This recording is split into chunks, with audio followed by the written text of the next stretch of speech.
sin más trámite y felices de ver el enorme apoyo a los maestros que pudimos vivir ayer, las horas de felicidad que pudimos en aquella marcha, incluyendo que también pude intercambiar con los compañeros que iban, como van todos los 26, a Gobernación y a la Procuraduría a reclamar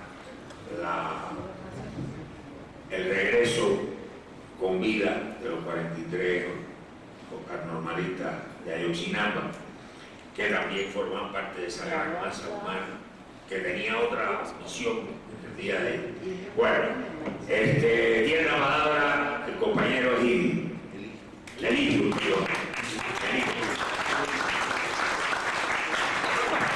Gracias. Perdón, Eligio. Hemos puesto, hay audio afuera y hay audio en la entrada. Quiere decir que, aunque desgraciadamente no podemos sentar, porque no había silla, a más personas, pero sí podemos, al que esté afuera, que pueda oír perfectamente lo que se está diciendo. Adelante, Eligio. Gracias. Cuando te Cuba, yo salí, se era saudada, se era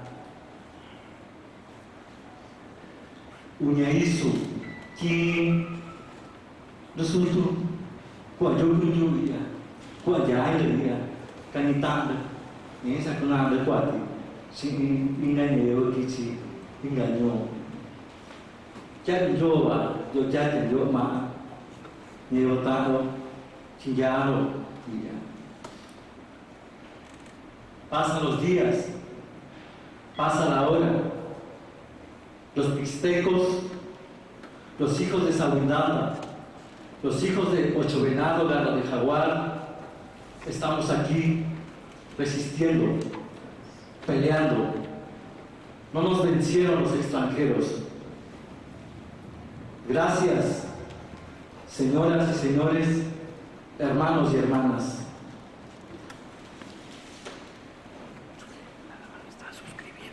Ya yo hacia André López, que queda chicuahua y bueno, ico, que llega chi la señal, ante un collo. Dos, agradezco infinitamente mi reconocimiento como vocero de la sección 22 y como parte integrante de la CENTE a la solidaridad del licenciado Andrés Manuel López Obrador con toda la gente que salió el día de ayer a dar un respaldo contundente a la lucha del Magisterio Nacional. Gracias y el reconocimiento.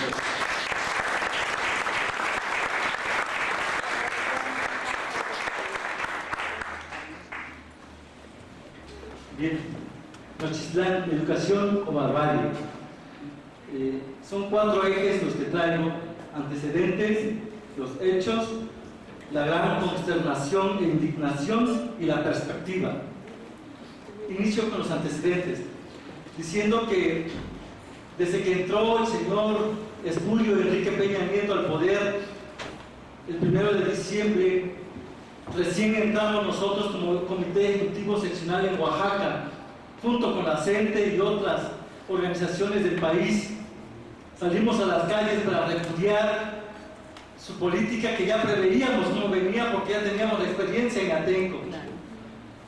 Salimos a las calles y hubo una primera batalla que me parece significó y marcó la política que está desarrollando Enrique Peña Nieto en estos años.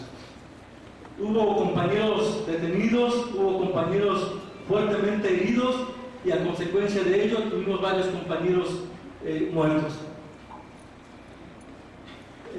Inmediatamente el señor Peña Nieto, el 20 de diciembre, como parte de un proyecto de reformas que presentó con el Pacto de México, pero para nosotros le decimos que es Pacto contra México, en el cual el PRD, PAN y el PRI principalmente firmaron este pacto.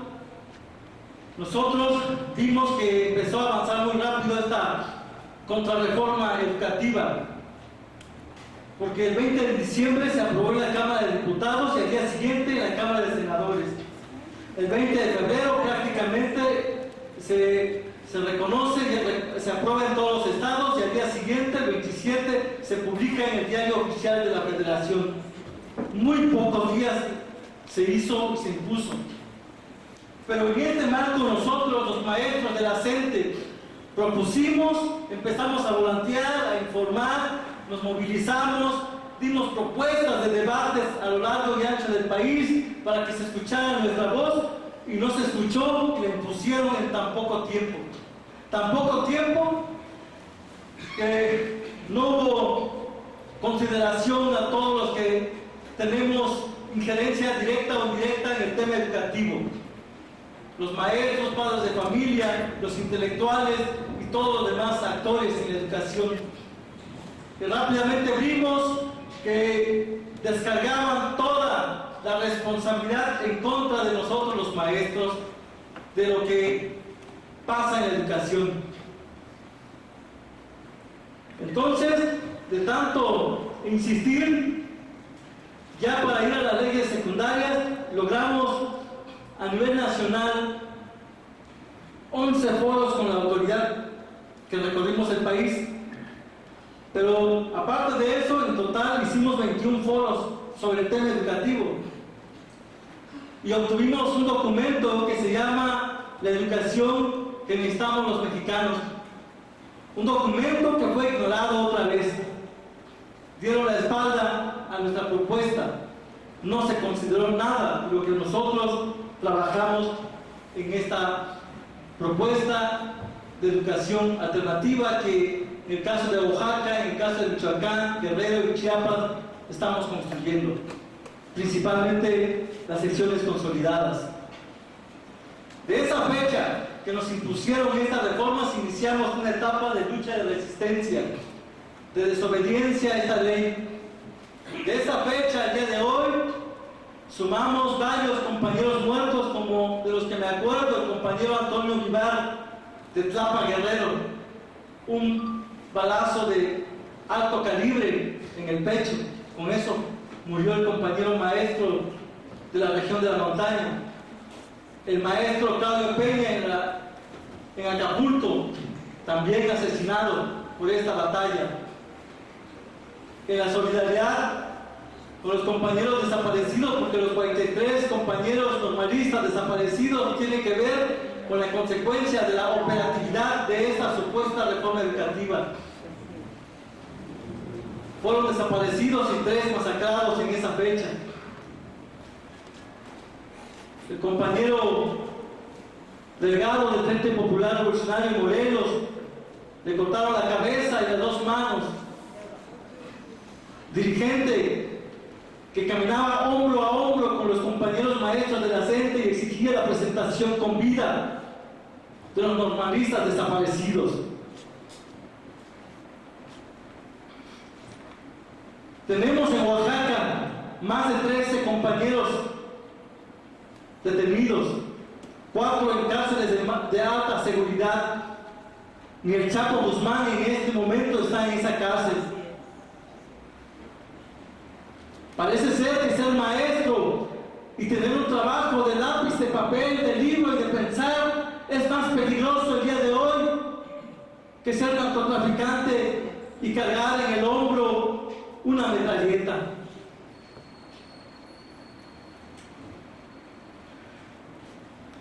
En Oaxaca tenemos hoy en día más de 74 presos políticos.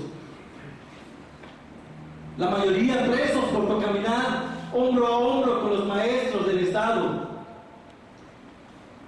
Por ejemplo, el 7 de junio del año pasado, 2015, 25 compañeros todavía siguen presos porque retuvieron a más de 88, entre niños, mujeres y abuelitos. Los liberaron unas horas después de torturarlos, claro. Se quedaron 25, unos se fueron a Nayarit y otros en Veracruz, cárceles de alta seguridad, y platicamos con ellos hace unos días en una visita colectiva que hicimos. Nos platicaron que fueron torturados Los llevaron en helicóptero, les dijeron que los iban a aventar, que los llevaban a Japón, pero que lo último no los iban a llevar a Japón, que los iban a aventar en el Pacífico.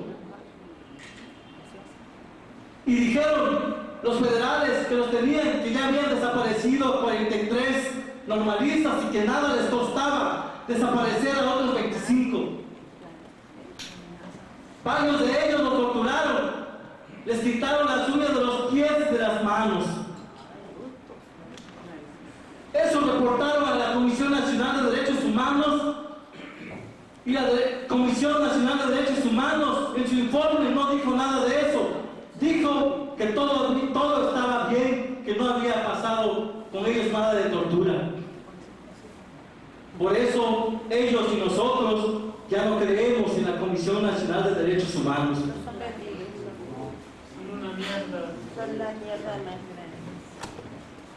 En los antecedentes, queremos decirles que llevamos poco más de 3 años y medio peleando, luchando, haciendo todo lo humanamente posible. Trazamos en diversos congresos que tuvimos como CENTE escenarios de lucha como la ruta jurídica, la ruta política, la ruta organizativa, la ruta pedagógica, que tiene que ver directamente con nuestro trabajo, porque en esta ruta de resistencia ahí estamos. Hemos pasado de todo.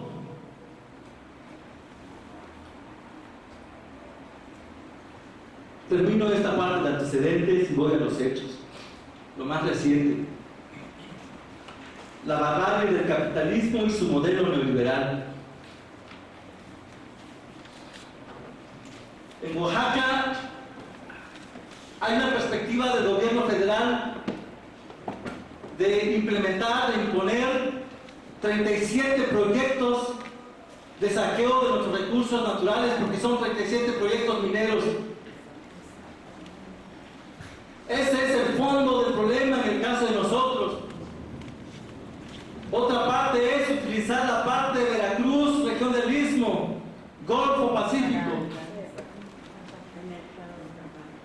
Ese es el fondo, porque tiene que ver con la parte de las reformas estructurales que tienen. Y esta parte de la barbarie del capitalismo y su modelo neoliberal tiene mucho que ver con el tema de educación pública o barbarie, porque no tenemos muchas opciones, la verdad. Y tiene que ver con esta forma ya, porque impusieron todas las reformas estructurales.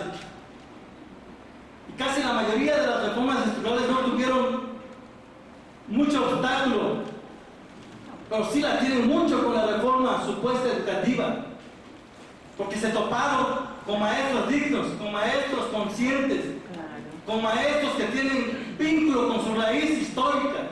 Se toparon con la civilización mesoamericana, donde tenemos historia y memoria, donde la colectividad, el tequio, el amor y el ser humano están en el centro, y el amor a la naturaleza están en el centro todavía. Tal vez porque estudiaron en el extranjero, y muchos son hijos de extranjeros, no conocen nuestro México profundo, como lo dijo el antropólogo Guillermo Bonfil Batalla. Tal vez por su ignorancia, tal vez por su prepotencia, no logran ver lo que es nuestro México, porque México tiene muchos mundos, muchas maneras de pensar, muchas maneras de resolver los problemas cotidianos que tenemos. Por eso decidieron por el desalojo ataque armado. Y no es como dicen que fue un error, porque no es error desaparecer a 43 normalistas, no es error matar al maestro jubilado Claudio, no es error matar a Antonio Vilar, no es error matar en el 2013, casi cada mes un maestro de nosotros fue asesinado en Oaxaca, porque toda la campaña de odio, de desprestigio que empezaron a trabajar en nuestra contra, directa o indirectamente. Cada mes tuvimos en el año pasado un maestro asesinado. En este año también empezamos a tener compañeros maestros, porque en cada comunidad los compañeros maestros resuelven problemas y tienen liderazgo natural en las comunidades. En esta pelea electoral tuvimos varios compañeros asesinados, que las prensas no nos dicen nada. Parece que no valemos nada todavía. Fueron asesinados en esta ruta de voto de castigo a los que firmaron el pacto y por el no regreso del PRI en Oaxaca. Tuvimos compañeros maestros asesinados. Nos costó varias vidas, pero también queremos decirles que a ellos les costó ganar esta elección, porque más de 109 mapaches electorales fueron identificados y capturados y exhibidos por varios de nuestros compañeros, donde formaron comités de la defensa de la voluntad popular. Eso es lo que tuvimos. Por eso decimos que no es un error la detención de más de 13 compañeros maestros en este momento. No es un error que a los del Comité Ejecutivo Seccional nos hayan suspendido los pagos desde el mes de noviembre. Más de 8 meses llevamos sin cobrar un solo salario, y dicen que el interés supremo de ellos es el respeto a los derechos de los niños, y muchos de nosotros los maestros tenemos hijos y les valió un comino el derecho de nuestros hijos a tener una comida y una vivienda digna, porque de eso comen nuestros hijos. No es un error, compañeros, que hayan congelado las cuentas de la sección 22, donde nos quitan más de 14 millones cada mes de descuento salarial, y en 2013 logramos incrementar un poco y nos empezaron a dar 1.080.000. Lo demás, la rata que dejó el Bester Gordillo, Juan Díaz de la Torre, se lo queda. Ahí sí hay robo de dinero, ahí sí hay lavado de dinero, no como está el maestro Rubén Núñez Gines y otros compañeros, que son demandas absurdas. Todo eso no es error, y claro que por supuesto no fue un error la masacre de más de 11 compañeros el día 19 de este mes en Nochistlán, Oaxaca. No es un error que más de 100 compañeros hayan quedado heridos de bala.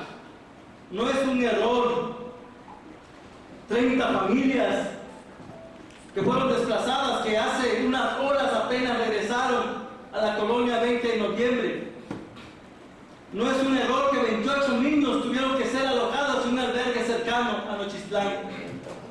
No es un error que mucha gente quedó intoxicada. No es un error que la Policía Federal haya tomado el hospital y haya impedido que nuestros compañeros, maestros y padres de familia fueran atendidos en ese hospital, y que a causa de eso 4 compañeros fallecieron al día siguiente porque no fueron atendidos oportunamente, derramaron mucha sangre. Eso no es un error. Claro que por supuesto decimos que eso no es un error, es una táctica contrainsurgente, es una táctica de acabar con la resistencia digna y lucha en nuestro país. Dicen, nosotros decimos que no es un error porque no hay policías masacrados, porque miles de gente salieron a las calles a defender la educación pública y gratuita, y si hubieran salido armados les apuesto que quienes hubieran sido masacrados son los policías. Pero no hay policías masacrados, los masacrados están en nuestra parte. Los presos fueron de nuestra parte, 27 compañeros detenidos. Eso es lo que nosotros decimos que no es un error. No es un error que hayan amenazado a los médicos, las enfermeras que quisieron apoyar, llegaron a auxiliar a los heridos y recibieron amenazas de muerte. No es un error que en la capital del estado, como vieron en el video, hayan aventado bombas de gases lacrimógenos en la escuela donde estaban los médicos. Habían habilitado una escuela para atender a los heridos.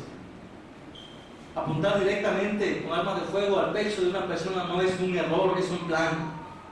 Y hay responsables.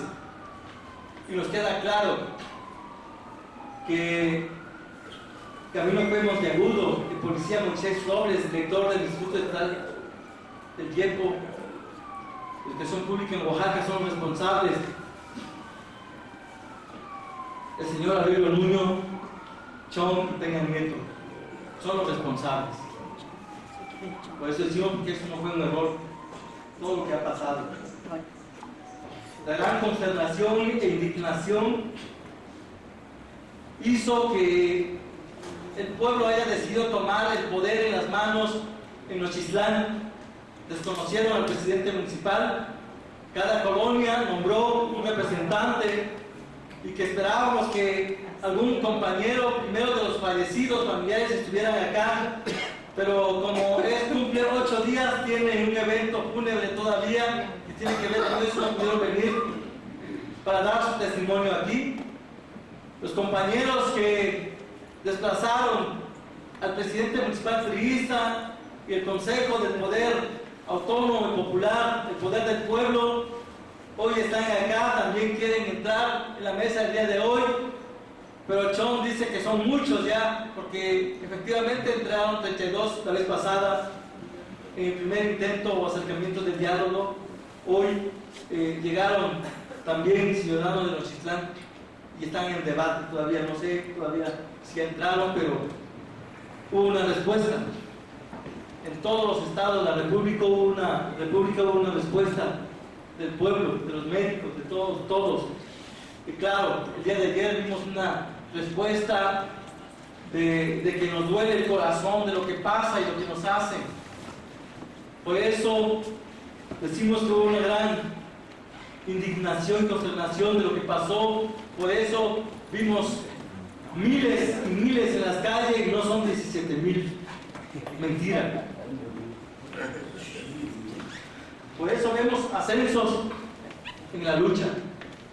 Vemos ascensos en la lucha donde efectivamente nos falta crear la estructura todavía, pero va la lucha en ascenso.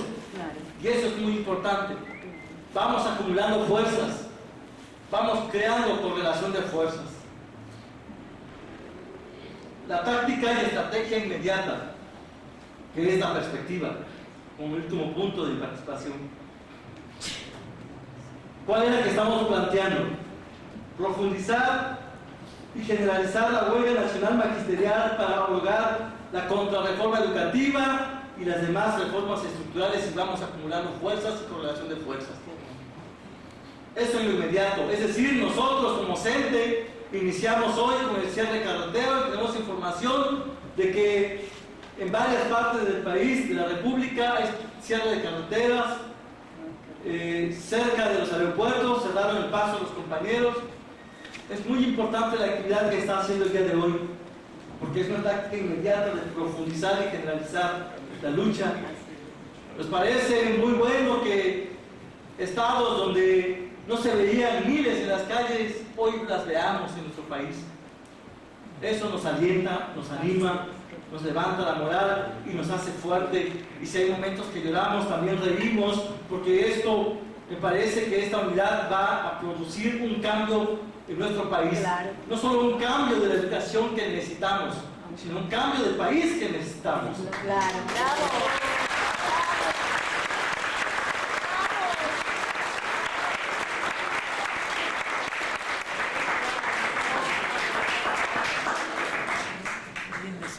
Pero también la táctica y estrategia inmediata es cuidar la retaguardia, creando comités de defensa de la educación pública, de la salud y el territorio nacional o recurso nacional natural.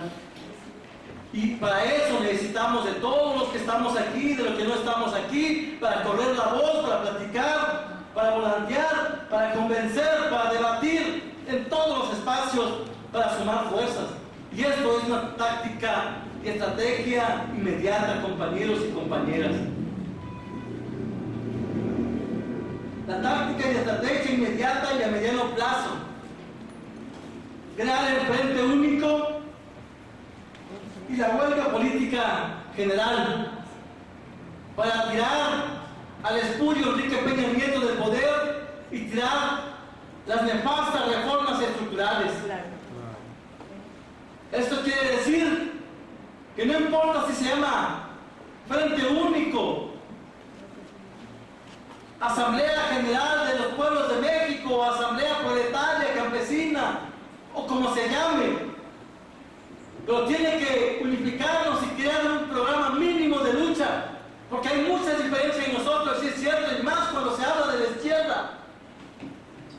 Pero me parece que hay puntos de coincidencia y hay que trabajar en ese punto para crear un programa mínimo de lucha que nos unifique y utilizar todas las tácticas de lucha, me parece, porque si seguimos con tácticas sectarias nos van a acabar. No vamos a resistir mucho tiempo, me parece.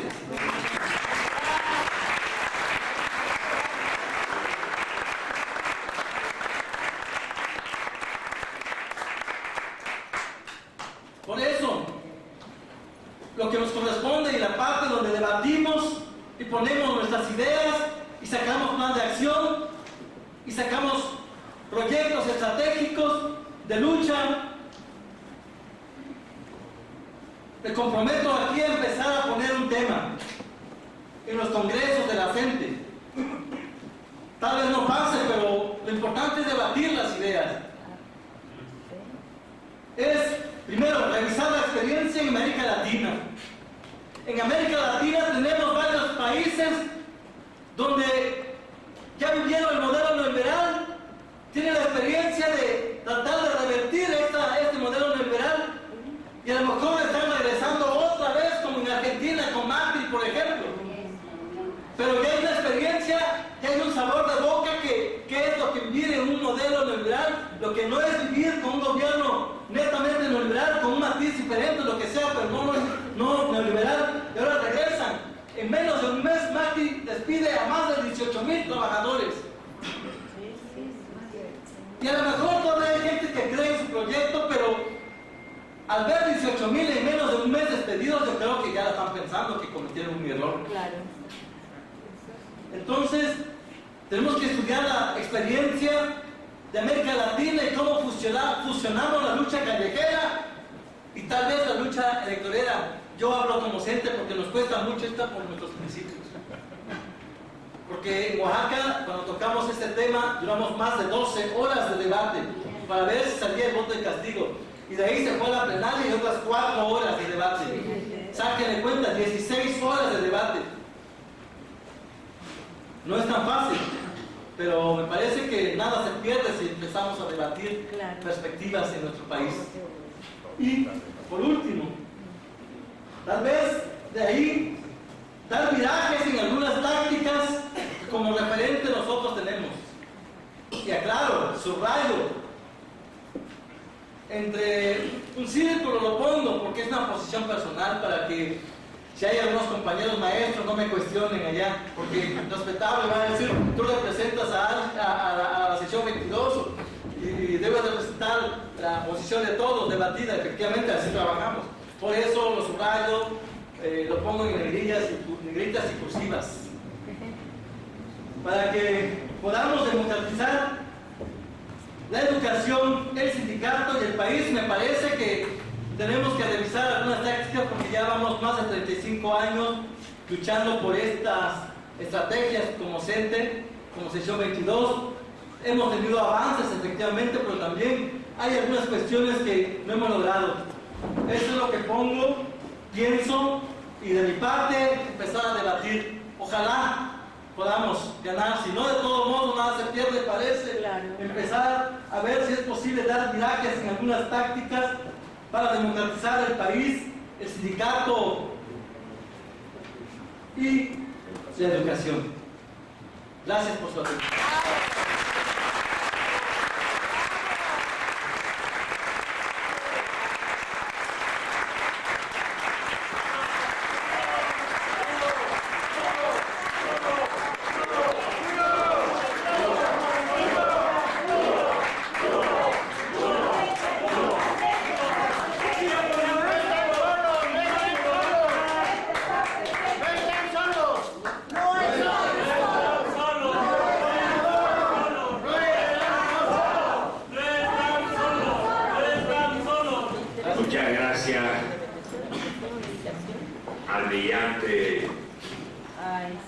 maestro Eligio Hernández, por su magnífica intervención, a la cual me referiré inmediatamente, muy brevemente.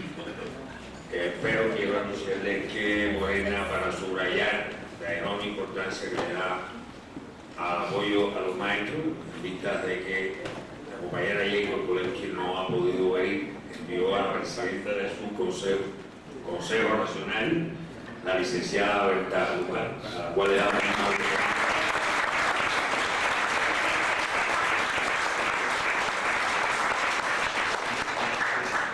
pues realmente no puedo dejar de decir que esto que el maestro Eligio ha presentado no es una ponencia como otra que hayamos oído aquí. Ya quisieran muchos académicos que han venido aquí y a los cuales se lo agradecemos mucho y lo respetamos. Pero ya quisieran tener una visión de conjunto, un pensamiento sistémico, un bisturí tan agudo para diagnosticar la coyuntura y lo que se requiere hacer en este momento. Y hará también una muestra enorme, Eligio, de lo que vale y de lo que significan los maestros de México. Comparen eso con la calumnia de la televisora.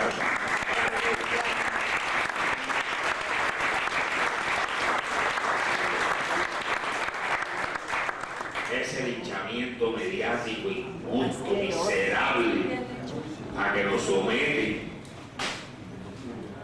Todos esos que estaban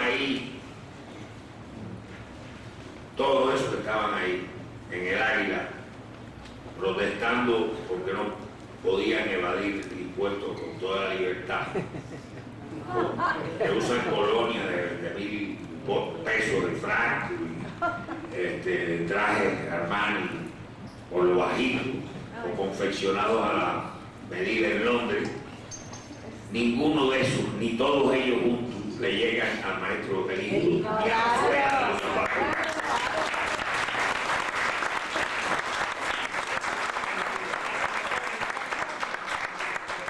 Ni en valores éticos y morales, ni en la fortaleza y el patriotismo y el filo revolucionario de su pensamiento.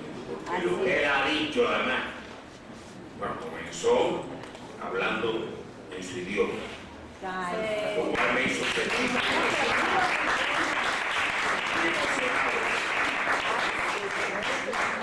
Luego estructuró muy bien sus ideas y terminó hablando de algo que es tan trascendental, pero que todavía la izquierda mexicana no ha acabado de interiorizar del todo, que es la enorme necesidad de estudiar la experiencia de América Latina, de los países donde se ha logrado revertir las políticas neoliberales.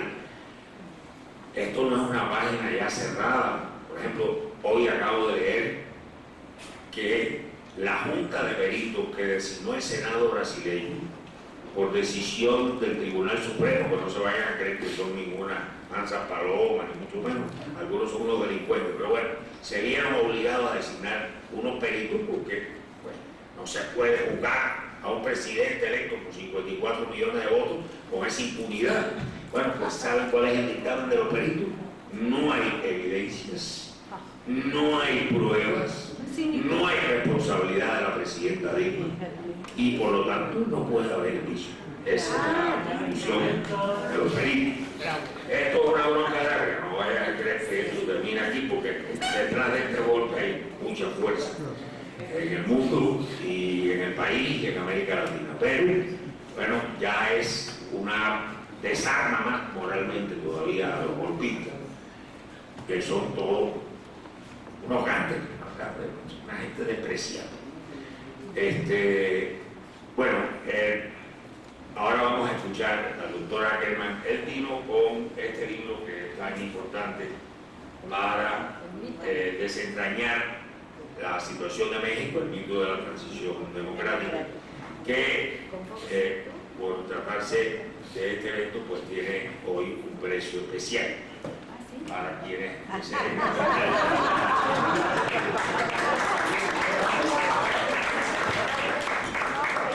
Y bueno, sin más trámite, ya estamos deseosos de escuchar. Adelante. ¿Cómo le van a dar a 100?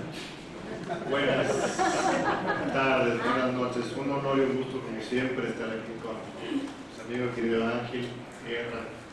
Un enorme honor con otros amigos, Eligio, Pedro, los grandes dirigentes magisteriales, patriotas, intelectuales, y desde luego Berta, que es bueno que pudiste incorporarte con nosotros. Berta Luján, pues fue la secretaria general de Morena, la primera secretaria general de Morena cuando se fundó el partido, y ahora es presidenta del Consejo Nacional de Morena. Yo, como saben, soy en primer lugar universitario en la Facultad de Derecho, de Jurídicas. Desde hace muchos años hemos apoyado con mucha convicción a la gente, a los maestros del país, y también desde su fundación y desde antes hemos apoyado con toda convicción a Morena. Me parece que este tipo de espacios de articulación, de confluencia, es precisamente lo que nos debíamos como mexicanos. Porque, y es una de las tesis que desarrollamos aquí en este librito y en otras cosas, es que tenemos que ser muy autocríticos con los últimos 30 años. No va más allá, ¿verdad? Pero los últimos 30 años tendrían que haber dejado más frutos. Tendríamos que tener algo semejante que se pareciera a una democracia. Pero resulta que cada día y cada año vamos marcha atrás. Teníamos en su momento y seguimos teniendo mucha esperanza democrática, pero no hemos logrado unir nuestras fuerzas. Y el simbolismo más claro va mucho más allá de estos dos casos, pero el simbolismo más claro es el del Ejército Zapatista de Liberación Nacional y el PRD. El PRD termina como un cascarón vacío, lleno de corruptos y vividores, no hay otra forma de hablar de él. Y el zapatismo se mantiene en su digna lucha, pero se ha caído en una marginalidad política y un sectarismo que ha sido profundamente destructor. Esta división y falta de articulación entre los diferentes espacios, nos encontramos en un riesgo de que esto se repita. Ya estaba empezando a ocurrir con Ayotzinapa y Morena. No lograban tocarse como tendrían que haberse tocado estos dos movimientos emergentes. El año pasado, en las elecciones intermedias, hubo casi un rompimiento, pues claro, entre Morena en su primera elección, su estreno histórica, y por otro lado Ayotzinapa caminando hacia un boicot electoral. Lo viste muy claramente en Guerrero, por ejemplo, en que Morena renueva su candidatura, lanza a un joven a la candidatura de gubernatura de Guerrero, y ofrece, se acerca con los movimientos, pero los movimientos no se acercan a Morena. Hay una división absoluta.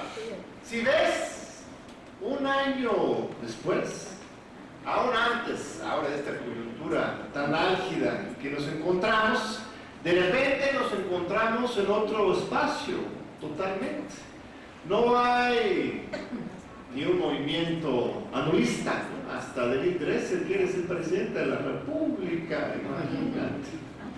Esa vía anulista ya se va desnudando, y por otro lado, el boicot a las elecciones pues ya no está en el centro del plan de acción de los movimientos sociales.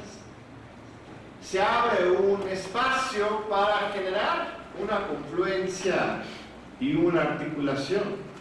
Pero esta confluencia y articulación tiene que estar en base a un diagnóstico y un programa común. No puede ser un pragmatismo, porque si es un pragmatismo de un lado u otro, que los movimientos buscan cargos o que el partido busca las masas, va a fracasar, porque ese tipo de acuerdos existían con el PRD a cada rato, hacían pactos coyunturales y que ofrecían candidaturas a los movimientos al otro lado ofrecían masas presentes en movilizaciones. Este es el viejo estilo. Esto, si queremos aprovechar de este momento para realmente generar lo que Gramsci llamaba un bloque histórico, para cambiar, hegemónica por supuesto, pero un bloque histórico por el momento en que se desarrolla, para en 2018 realmente tomar el poder y ponerlo al servicio del pueblo. Esto tiene que estar en función de no un programa, no un documento, no un librito, sino de un diagnóstico y una visión compartida. Creo que todo lo que dice Eligio es cierto y podría ser él, no sé si ya lo tienes escrito, si no, tomamos la grabación y lo vamos a poner como prólogo, como introducción a lo que puede ser un programa general de lucha para la nación mexicana. Lo ha dicho con mucha elocuencia y ha puesto los puntos sobre las is. Ha ubicado, por ejemplo, una guerra en contra de nuestro sur. Y esto es muy importante. Lo que ocurrió en Guerrero, con Ayotzinapa, lo que está ocurriendo hoy con Oaxaca, no solamente tiene que ver con el normalismo o con la educación, tiene que ver con eso. Pero también tiene que ver con un ataque generalizado y sistemático en contra de nuestra cultura, nuestra historia y nuestra tierra. Ustedes saben que cerca de Iguala se encuentra la mina de plata más importante del mundo. De oro. De oro y plata. ¿Y de oro también? Sí, de oro.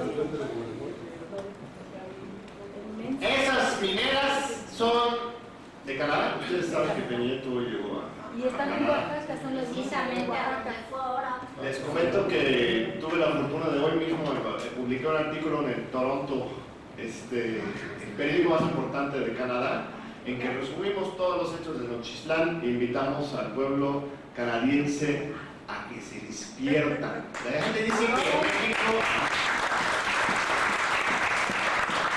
los mexicanos estamos dormidos, que tenemos que despertar. No. Son los canadienses y los estadounidenses los que tienen que despertarse a lo que está pasando en este mundo, este continente.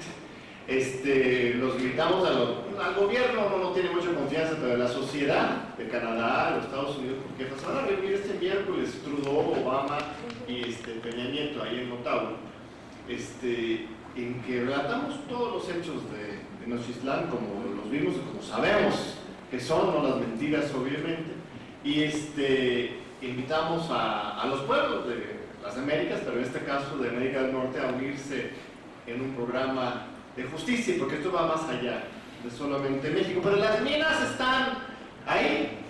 Las mineras, ya lo ha confesado una minera canadiense, Goldcorp, que ellos pagan a los narcos para su seguridad y utilizan a los narcos para precisamente intimidar y matar a los pobladores que defienden sus tierras en contra de las minas. Este es el triángulo de la violencia que existe en Guerrero. Esto es lo que está ocurriendo en Oaxaca también. Oaxaca desde tiempos inmemoriales ha sido cotizado y deseado por los estadounidenses del Istmo de Tehuantepec, el cinturón de nuestro país, como vía alterna de paso entre los dos mares. Ustedes recuerden que cuando Vicente Fox llegó justo unos días antes de que llegara a ser presidente de la República. En una entrevista el 20 de noviembre de 2000, él decía que cuando yo termino mi sexenio, ya no vamos a celebrar el Día de la Revolución, el 20 de noviembre. Vamos a celebrar el Día del Plan Puebla-Panamá. Así, tal cual. Lo dijo. Las zonas económicas especiales de Enrique Peña Nieto, que lanza como respuesta supuestamente al SINAPA, es el Plan Puebla-Panamá. No es otra cosa, y él mismo lo dice en el discurso de, creo que fue el 10 de noviembre, ese gran discurso, entre comillas, de Peña Nieto, que decía que ni una y dos sin nada más. Ya estamos viviendo. Hoy, él decía que la respuesta es atender los rezagos ancestrales de los estados del sur, los rezagos ancestrales, y traer al sur el modelo de desarrollo moderno del norte, las maquilas, los feminicidios, un modelo de desarrollo absolutamente colonial y dependiente de los Estados Unidos, en que México termina siendo como únicamente proveedor de mano de obra barata y de muerte y drogas a los Estados Unidos. Esto es el programa claro que existe, y contra eso estamos todos. En la izquierda, o ni siquiera ni les gusta esa palabra. A algunos les parece muy light, a algunos muy radicales, pero entendiendo estas palabras. Es muy claro la ideología que han fomentado para defender este proyecto de conquista del sur por el norte, de América Latina por América del Norte, y de México en particular. Separarlo de América Latina e incorporarlo a América del Norte. Ustedes saben que hoy Enrique Peña Nieto ya aplica las políticas migratorias de Donald Trump. Sí. Los Estados Unidos México expulsa más migrantes centroamericanos y latinoamericanos que los Estados Unidos. El otro día hubo un artículo en The Guardian sobre una familia de Chiapas que estaban haciendo un viaje de migración para trabajar en Sonora.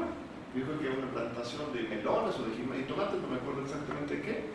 Estaba haciendo una migración interna, y en Querétaro la policía migratoria los detuvieron y los acusaron de ser guatemaltecas, como si fuera delito para empezar.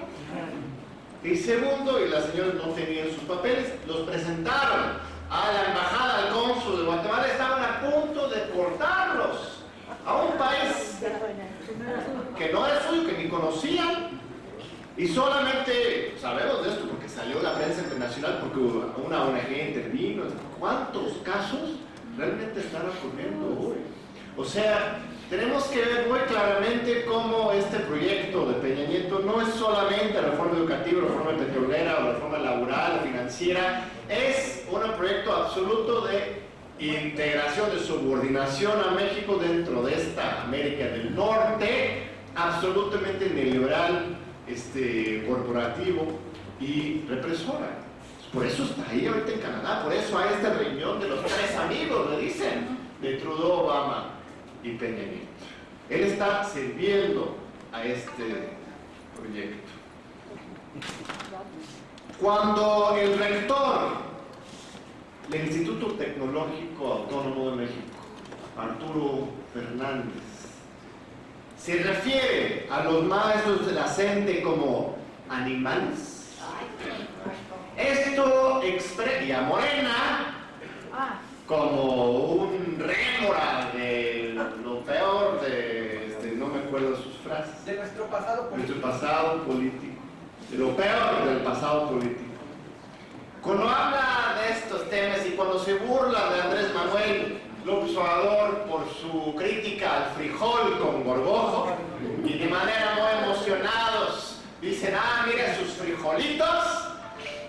Esto se llama racismo y clasismo. O sea, se habla de una guerra de clase y racial en contra de nuestro sur, en contra de nuestro pueblo mexicano. Por eso el acercamiento entre Morena, que hasta lo traen en el nombre, y la gente les genera tanta histeria. Están histéricos, no saben qué hacer ni decir.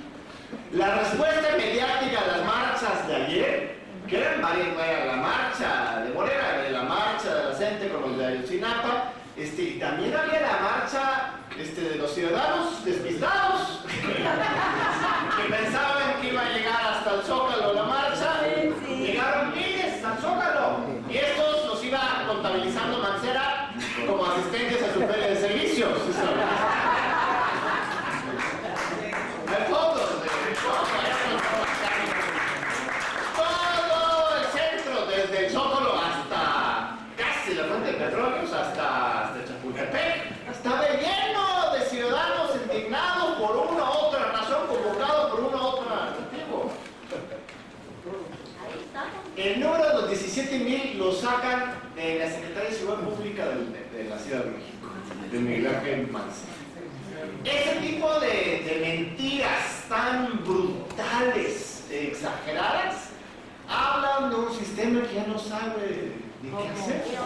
Cada día se encierran más en su burbuja de mentiras, mientras aquí informadores como Pedro y como todos que estamos ahí usando las redes, nos enseña un video que tiene 2 millones de vistas. Algo está pasando en nuestro querido México. No sé si mañana será el punto de viraje o si será en 1 año o 2 o en 20. Eso va a depender de todos y cada uno de nosotros.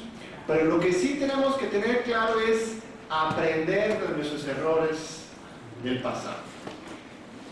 Lanzo algunas tesis, y tampoco se trata de victimizarnos, de autovictimizarnos, son también estrategias de poder que nos imponen.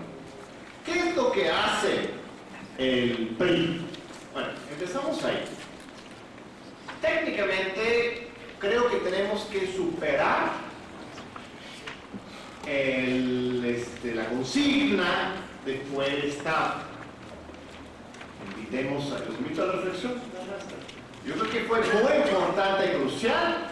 Lo mismo todos impulsamos ese concepto, idea de fue el Estado, porque lo que nos permitía era darle la vuelta al discurso del poder que quería aislar el problema de Ayotzinapa en un asunto estrictamente local y de narcotraficantes, ¿no? O sea, era un presidente municipal aliado con unos narcotraficantes, ¿no?, que habían cooptado al presidente municipal. Entonces, generar todo ese asunto estructural, las causas estructurales de lo de la separación de los muchachos, era el narco, el caos, y que habían controlado a Barca. Entonces, en respuesta a eso, tenemos, a Barca. Pues sí, está dentro de una red de narcotráfico, pero eso representa y manifiesta y demuestra un sistema mucho más grande que llega hasta arriba, señor Peña Nieto, que es todo el Estado mexicano, que ahí estamos viendo su esencia del Estado, en esa desaparición, ese Estado neoliberal, represor y violento.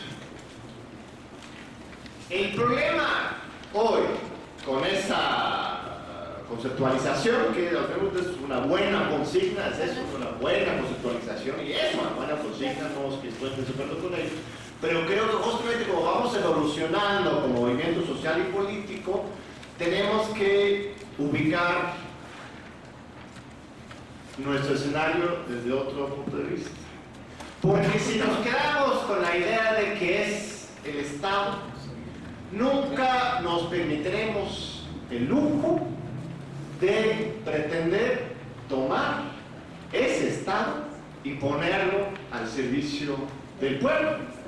Porque fetichizamos al Estado como algo esencial y para siempre, algo represora. Y sí lo es. Yo comparto muchas tesis anarquistas, como debatirlos, pero también tenemos que darnos cuenta que en este país hemos tenido experiencias históricas muy bellas, en que aunque sea durante unos años, el Estado liberaba al pueblo.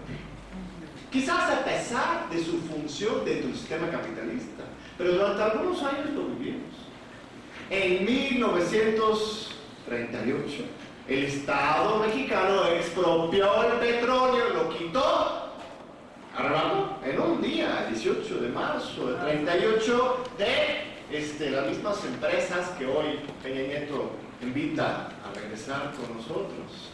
En el sexenio de Lázaro Cárdenas se fomentó y se fortaleció todo el sistema de normalismo nacional y de educación socialista de este país. En 1938 se formó un partido político que se llama el Partido de la Revolución Mexicana, que era un partido de masas, en que Lázaro Cárdenas mismo dice: yo quiero este partido que me presione, que me llame a cuentas y que me corra a este país y no descomplo a los obreros y a los trabajadores, y a los campesinos y a todos los que lucharon en la revolución.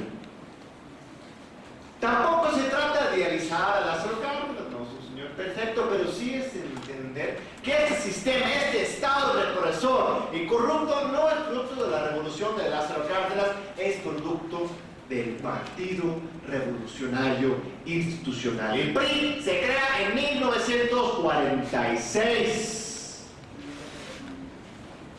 con la finalidad explícita de desmontar, destruir y acabar con todas las conquistas de la Revolución Mexicana, y en particular Lázaro Cárdenas, que habían también creado este Partido de la Revolución Mexicana. El primer presidente del PRI es Miguel Alemán Valdés. 1946, él es el que le da la concesión a Televisa, él es el que manda a los militares a romper la huella petrolera, él es el que instala el charrismo sindical, estableciendo a Fidel Velázquez como secretario general del CTM. Es en ese sexenio que empieza la gran corrupción de los grandes empresarios y el Estado. Ahí es donde nace este sistema de podredumbre, hipocresía, de neoliberalismo autoritario que sigue gobernándonos hoy hasta la fecha. Y ese priismo ya no está solamente en el PRI. O sea, lo que se funda no es el PRI solamente, sino un régimen priista muy especial mexicano. Y ese régimen ya incluyó al PAN, al PRD y todos los partidos satélites. Hoy nace un nuevo partido que se llama Morena, que se plantea justamente combatir frontalmente esa lógica de hipocresía y simulación. ¿Lo podrá hacer Morena? Con todos. ¿O está condenado a repetir la misma historia del PT, del PRD? Está condenado a repetir esa historia. Porque muchos me dicen eso: no es el mismo revolcado, Morena es lo mismo, era el observador mismo del PRD, es lo mismo, no. Yo creo que puede pasar. Cualquier cosa puede pasar. Pero tenemos una oportunidad hoy, tanto de una coyuntura política de explosividad social desde Ayotzinapa y ahora, creo, al final de cuentas, más fuerte con los maestros, por sobre todo porque también tenemos las comunidades. Lo que cuenta Eligio es muy importante y me pareció muy crucial que hoy a la reunión con Osorio Chong llegaran los de las comunidades de Nochistlán, que ellos también quieren un lugar. Si se va a negociar con el asesino, pues que estén todos para realmente ponerse de acuerdo sobre cómo va a ser este país. Hay una lucha social generalizada desde abajo, hay una coyuntura internacional muy favorable. Paradójicamente, en el sur se están revertiendo todas las victorias de la izquierda, pero más bien lo que estamos viendo a nivel internacional es un derrumbe generalizado del status quo, de esta mitología de la democracia liberal, del socialdemocracia. Entonces están saliendo opciones muy fuertes por la derecha. Trump, el Brexit, ahora, Marine Le Pen en Francia, pero también están saliendo nuevas opciones por la izquierda. Podemos, Syriza, Bernie Sanders, los mismos Evo y Rafael Correa. Y en México, pues estamos entre eso, jalados por los Estados Unidos, defendiendo nuestra identidad de América Latina. Y también nos está pasando lo mismo. Para nosotros, el centro, ese falso centro, que siempre ha sido un falso centro, pero que ahora todo el mundo está abriendo los ojos sobre la falsedad de este centralismo supuestamente democrático, se llama PRI. El PRI está destinado a hundirse.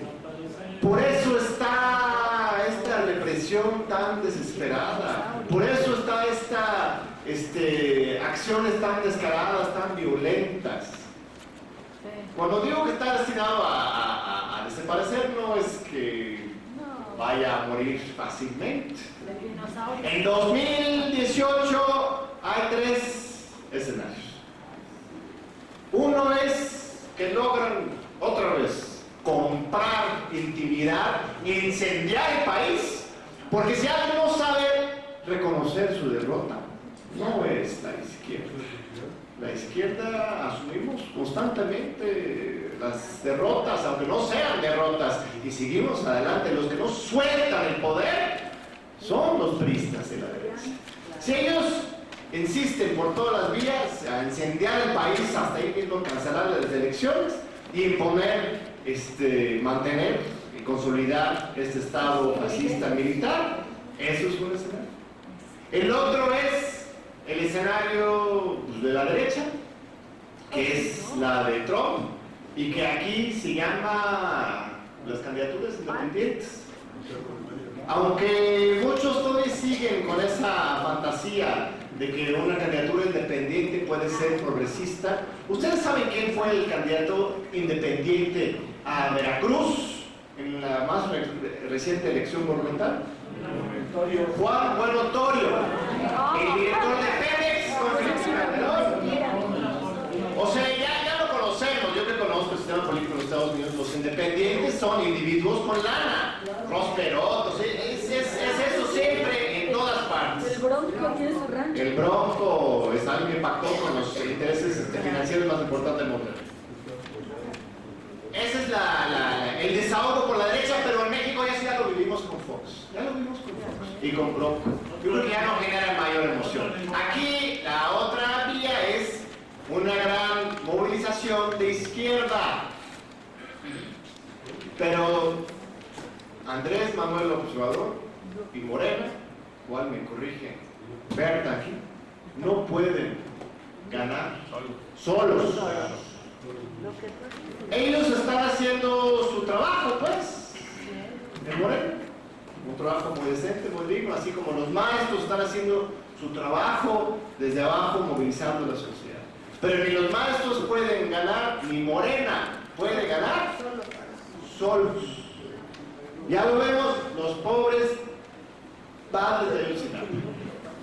Los padres de Ayotzinapa siguen insistiendo en sus marchas a hacer sus reuniones con el procurador, con el presidente.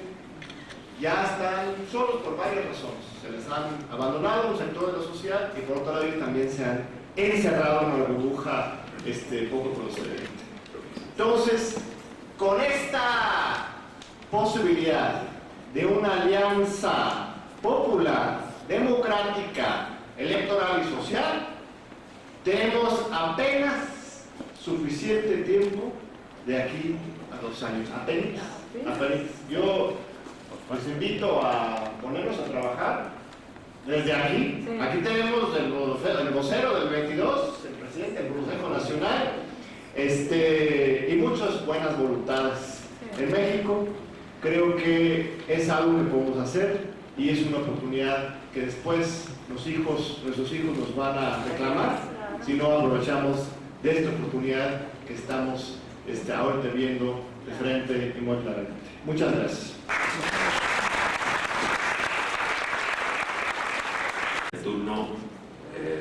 Pedro, que siempre trae ideas frescas y nuevas al debate, así que Pedro. Buenas noches. Bueno, hoy nos convoca una nueva masacre y estábamos acordándonos de Acteal, del Charco, de Aguas Blancas, que mañana se cumplen precisamente 21 años del asesinato de campesinos por policías, de Ayotzinapa, ahora Nochixtlán, y no son hechos aislados, hay una continuidad, hay una forma de resolver los movimientos sociales y los conflictos. Hay una línea continua de un gobierno empecinado en imponer, ahora le llama reformas estructurales, y también estaba checando aquí que desde Canadá Peña presume diálogo con la CENTE sin negociar la ley, y dice que lamentó los hechos ocurridos el pasado 19 de junio en Nochixtlán, Oaxaca. Confió en que a través del diálogo se sienten las bases para dar solución al conflicto magisterial, pero advirtió que no está dispuesto a negociar la ley. El gobierno de México, dijo, lamenta profundamente que en estos hechos de diferencia en lo que ha sido la reforma educativa, lamenta profundamente que se haya presentado un caso en donde lamentablemente se dio la pérdida de vidas humanas. Y tras afirmar que ya realiza una amplia investigación por parte de las autoridades y con la participación de la Comisión Nacional de Derechos Humanos para deslindar cualquier responsabilidad, afirmó que no es el primer evento en que el Estado ha tenido que acudir con la fuerza pública para mantener el orden y la tranquilidad social. Muy lamentablemente, esto desencadenó el hecho ocurrido en Oaxaca, y ello debe llevar a definir responsables y a sancionar a los mismos. Y continúa pues señalando que en el diálogo a través de la Secretaría de Gobernación se deben de establecer las bases que permitan solución a este punto de diferencia, y luego advirtió que su gobierno no está dispuesto a negociar la ley, que está muy claro, y lo que es su deber es justamente aplicar lo que está en la legislación, el mandato que está en la ley. Y bueno, continúa todo esto, aunque la semana pasada ofreció a la cúpula empresarial revisar la ley 3 de 3, que obliga a los empresarios a presentar y transparentar su declaración patrimonial, fiscal y de intereses. Es decir, que en unos casos puede vetar, porque eso es lo que hizo, vetar esta ley, y tranquilamente el Senado y la Cámara de Diputados puede asumir que es la orden entonces del jefe del Ejecutivo, pero que en el caso de la reforma educativa no puede moverse un punto o una coma, porque plantean que tuvo un gran consenso de los partidos políticos que firmaron el pacto contra México. Hay una pequeña contradicción, consideramos. Ahorita nos informan los compañeros que a las 8:30 de la noche finalmente pudo entrar a la Comisión Nacional Única de Negociación con una representación de padres y de autoridades ahora recién nombradas de Nochixtlán. Eso creo que es importante, porque la gente le está dando el carácter, el tratamiento necesario. No es sobre los muertos que vamos a negociar, eso también lo tenemos que dejar muy claro. El gobierno se vio obligado, después del 19 de junio de la masacre en Nochixtlán, a decir: vamos a establecer entonces una mesa de diálogo. Nosotros consideramos que eso es de qué está hecho este gobierno para que entonces sobre la sangre derramada piense que ahora sí se puede dialogar. Y la gente también señaló que después de un año, porque tenemos un año de haber insistido, de haber ido a Gobernación, de haber ido a la Secretaría de Educación Pública, de haber ido a la propia residencia oficial de Los Pinos y encontrarnos siempre con, y ustedes lo han visto, vallas y vallas de policías metálicas, de ya toda la parafernalia de guerra, que ahora se utilizó, como ustedes vieron en los videos que proyectamos al inicio, en Nochixtlán. Yo creo que no puede taparse una realidad donde el gobierno realiza una masacre a una población que se defiende, porque ahorita voy a presentar un testimonio de uno de los compañeros que estuvo ahí en la primera línea de batalla. Ahorita desafortunadamente, porque lo que ya explicó Eligio, no pudieron estar directamente aquí. Este compañero César Martínez, que firma sus escritos como el cortamortaja, y así lo pueden ustedes buscar en las redes, dice lo siguiente: entonces vi y oí a la Policía Federal brincar y gritar retadoramente a los que allí estábamos, y veía también los gestos groseros que nos hacían con los brazos y manos, y de todo lo que vi y oí sentí vergüenza del actuar de la policía de mi país. Órale, pinches oaxaqueños putos, vénganse, hijos de la chingada, aquí van a valer madre. Órale, pinches indios patarrajadas, guarachudos. Y vi también la respuesta en la bravura de mi gente, de su solidaridad en la guerra, del empuje y arrojo de los chavos de negro llamados anarcos. Vi entonces de la derrota que le hicieron a los federales, de cómo corrían, y me admiré y dije: ¿cómo es que a pesar de que son policías de élite, se la pelan con la banda? Y dije: olvidan estos que el oaxaqueño antropológicamente es duro. Los hechos por venir le llaman otra parte. Me entero como eso de las 9 de la mañana del domingo lo que estaba sucediendo en Nochixtlán a través de las redes sociales, y que me dice Jesús que si jalábamos para allá, y le digo que no.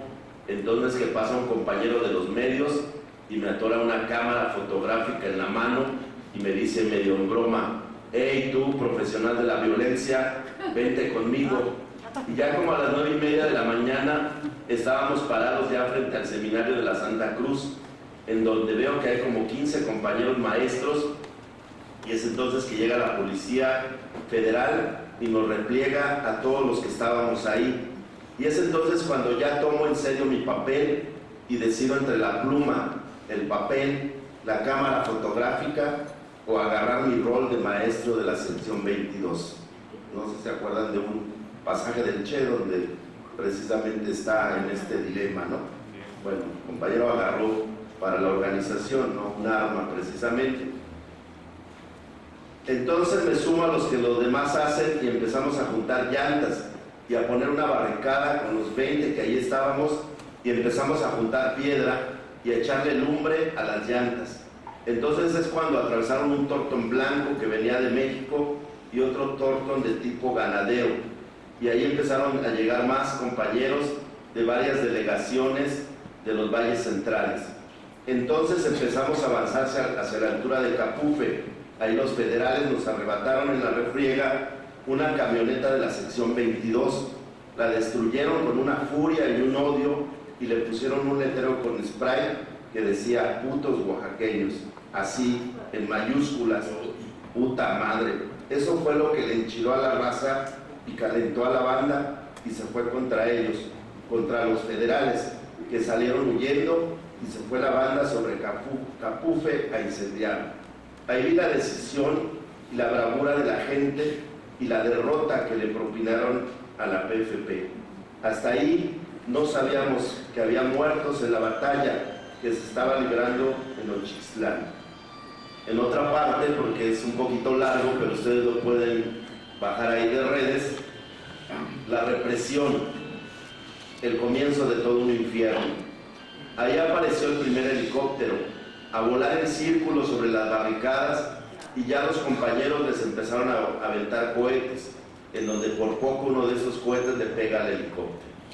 Es entonces aparece de nuevo el helicóptero y empieza a intimidarnos y a volar cada vez más bajo sobre el puente de Hacienda Blanca y sobre las barricadas, y empieza a tirar gases lacrimógenos sobre las casas de los vecinos. En la tercera vuelta que da el helicóptero ya fueron directos sobre nosotros. Ahí es cuando ya empieza a llegar la policía por tierra, que venían de Nochixtlán, y nos empiezan a tirar muchos gases. Ahí le aguantamos como 3 horas de batalla o más.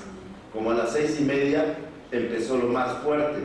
Empezaron los helicópteros y la Policía Federal sobre nosotros. La gente nos llevaba toallas sanitarias mojadas de vinagre. Eso nos ayudó mucho. Es el enfrentamiento en la desventaja. Palmo a palmo fue la batalla. Retrocedía la policía unos 100 metros, nos íbamos sobre ellos y luego recuperaban terreno, y así. Aquello era una batalla en donde no había ni vencedores ni vencidos. Aquello era un campo de guerra donde veías celulares tirados, carteras, zapatos, zapatillas, ropas, playeras sobre el pavimento de Viguera, Santa Rosa, Pueblo Nuevo, que iba cayendo conforme corríamos. Parecía que estábamos filmando una película de guerra o viendo un reportaje del Medio Oriente. Era un infierno aquello, con la diferencia que la estábamos viviendo en vivo.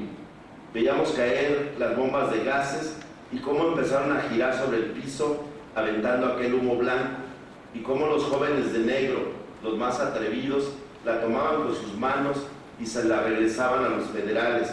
Otros pateaban las bombas, así como iban cayendo, se las regresaban. Ahí vi el valor de muchos del enfrentamiento en la desventaja. Vi también el papel valioso que jugaron los chiflidos en esa batalla. De repente oías que alguien te pegaba un chiflido y era como decirte, aguas que por ahí vienen. Por eso es bueno que los niños aprendan a chiflar y no prohibido en las escuelas. Es el modo de nuestros pueblos. La policía venía con todo, venía usando cohetes. Los cohetones salían disparados de ambos lados. Llegó un momento en que llegamos a replegar a los policías hacia el crucero de Hacienda Blanca. Entonces ellos se reagrupan y venían con más gases, y los helicópteros volaban más bajo y empezaron a proveer de más gases a los policías federales y a arrojar sobre nosotros más gases, y es cuando empezamos a separar, y es cuando la policía aprovecha el instante para dispersarnos, y muchos compañeros iban un poco asustados por el vuelo bajo de los helicópteros, como a 10 metros sobre nuestras cabezas. Cuando levantan el vuelo los helicópteros, los compañeros aprovechan para levantar piedras y aventárselas. Vi a muchos compañeros ayudarle, pasándose el refresco de Coca-Cola o vinagre para contrarrestar los efectos de los gases. Cuando arrecian los gases, muchos empezamos a correr entre aquel humo blanco, unos hacia las casas, otros hacia los cerros. A muchos de las casas les daban alojamiento, y eso ya fue como a las 6 de la tarde. Había muchísima gente apoyando, muchos estudiantes y mucha gente del pueblo que empezó a quemar un tráiler. Estaban enardecidos porque ya sabían que había más muertos, y lo que los tenía furiosos fue saber de la muerte de un niño estudiante de secundaria, muerto en Nochixtlán.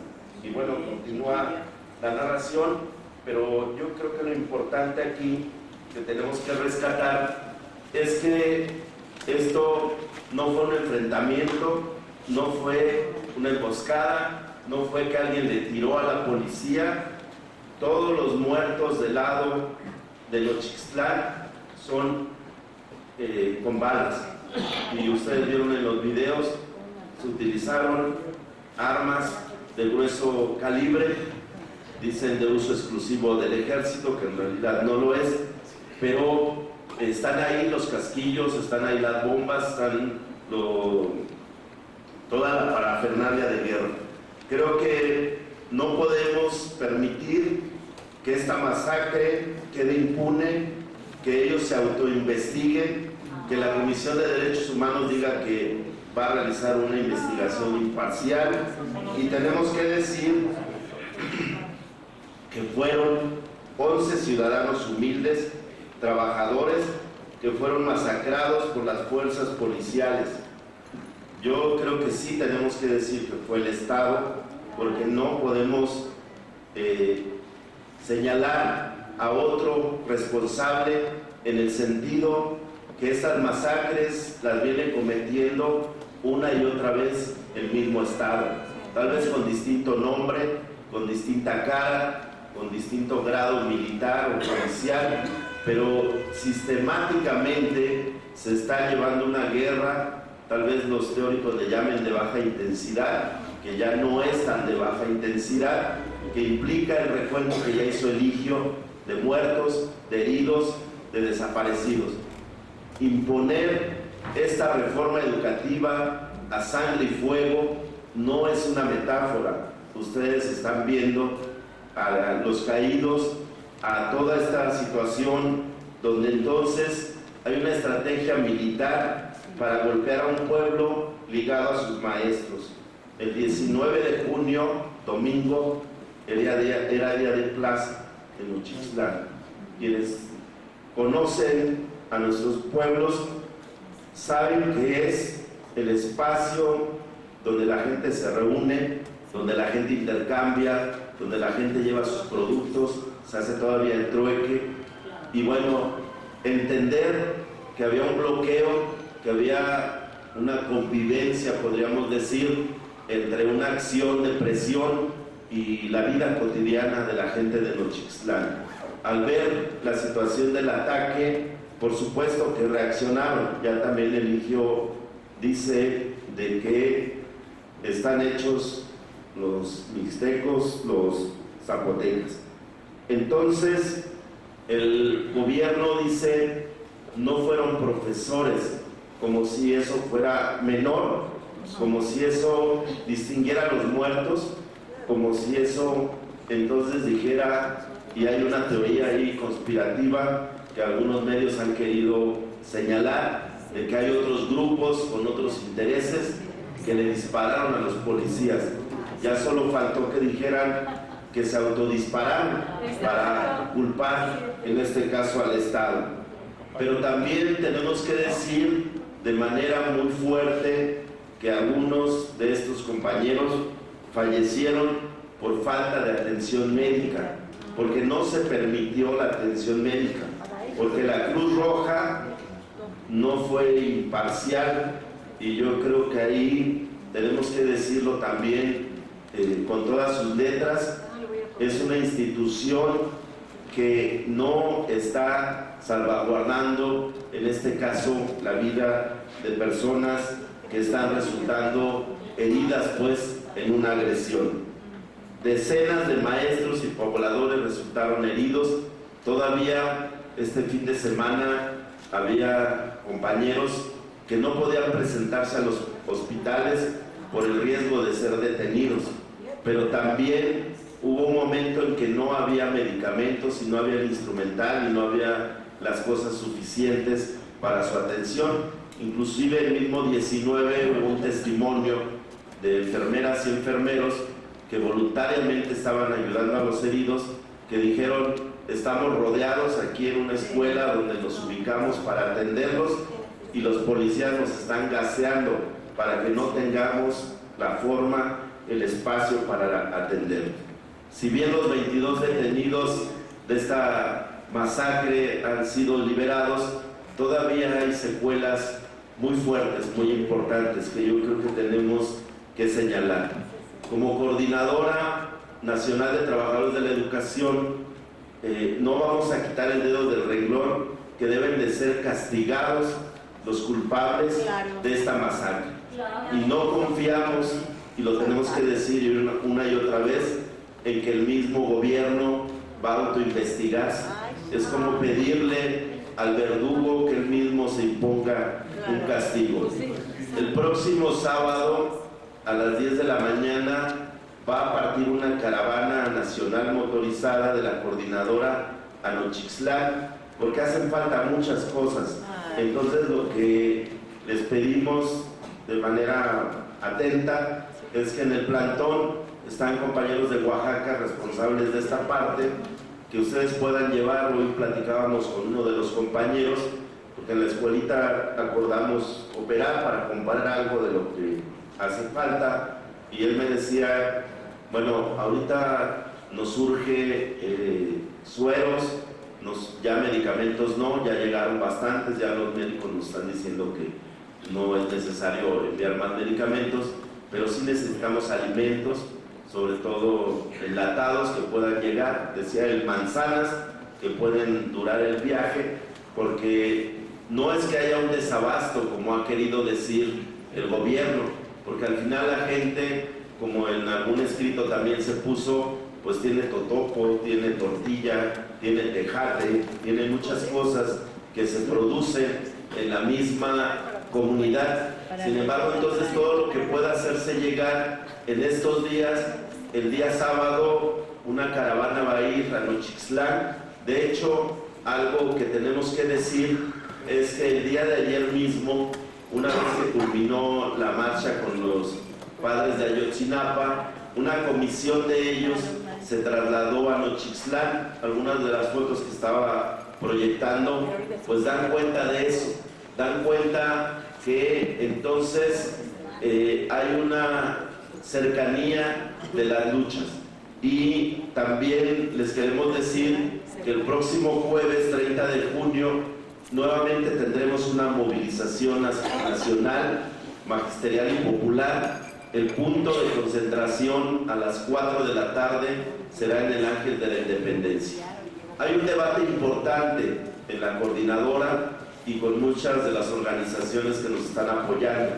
Si tiene sentido insistir en que vamos a ir al Zócalo, y bueno, pues ya vimos y yo creo que es respetable que el día sábado la marcha del orgullo gay no tuvo problema para acudir al Zócalo, y que si ahora ustedes ven la parafernalia que puso ahí Mancera, pues es solamente ocupar físicamente el espacio. No renunciamos como coordinadora y como movimiento social a ir al Zócalo, pero lo que necesitamos es ejercer una presión fuerte para que esta mesa que está ahorita en negociación no quede como está declarando Peña Nieto en Canadá, que no va a negociar la ley. Nosotros no estamos diciendo que negocie la ley, nosotros estamos diciendo que si la reforma educativa está afectando de esta forma no solo a los maestros, sino al pueblo mexicano, puede ser cambiada. Las leyes las hacen los hombres y las mujeres, no son inamovibles, y yo creo que ahí el Senado y la Cámara de Diputados debe de tener la suficiente humildad, no sé si se le pueda llamar así, para reconocer que ni siquiera leyeron cuando aprobaron esta reforma educativa, que después de 3 años no ha podido ser impuesta, no está procediendo más allá de sus efectos negativos. Tenemos cientos de compañeros despedidos, tenemos retención de salarios, como ya se ha señalado, tenemos la amenaza permanente que vamos a ser corridos. Nuestros compañeros de Oaxaca, de Chiapas, de Guerrero, de Michoacán, llevan desde el 15 de mayo el paro indefinido, y este gobierno, este sargento Nuño, no los ha podido despedir porque son miles de compañeros. Sí estamos diciendo a los maestros de la Ciudad de México que no podemos seguir en esta parte haciéndonos hacia atrás.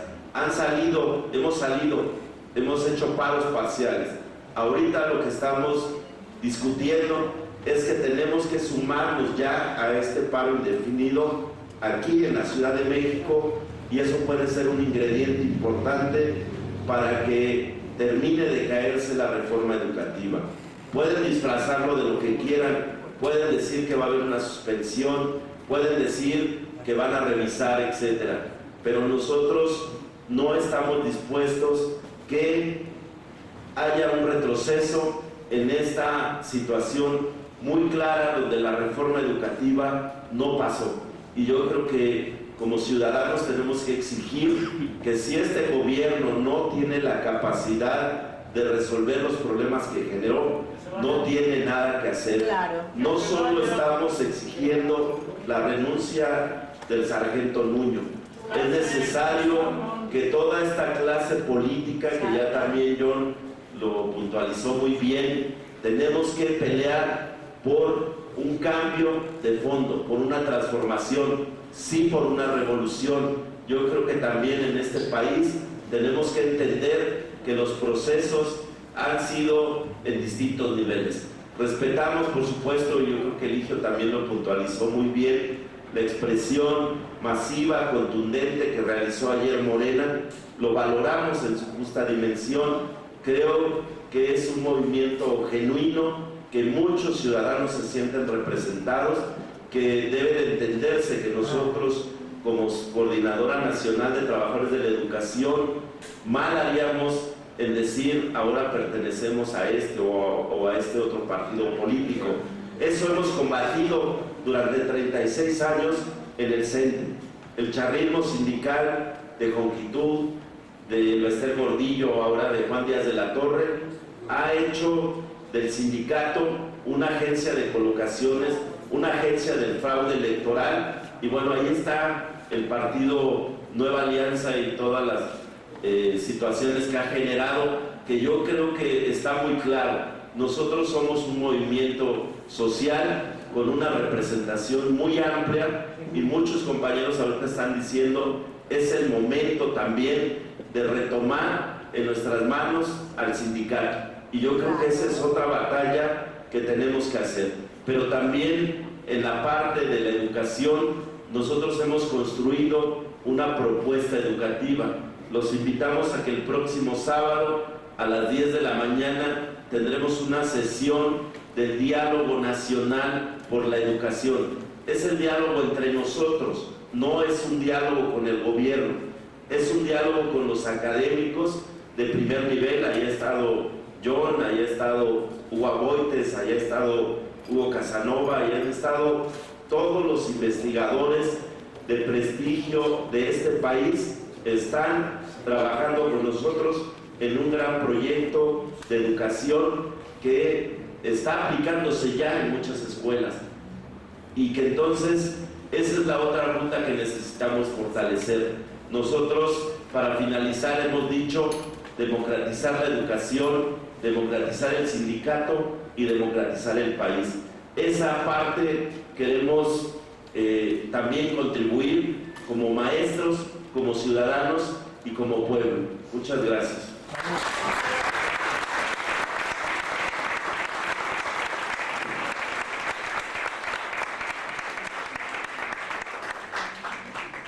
Compañeras y compañeros, después de escuchar la intervención de Pedro, en la que ha incluido una crónica de ese verdadero campo de batalla en que se ha convertido en Oaxaca, que se puede decir sin ninguna exageración.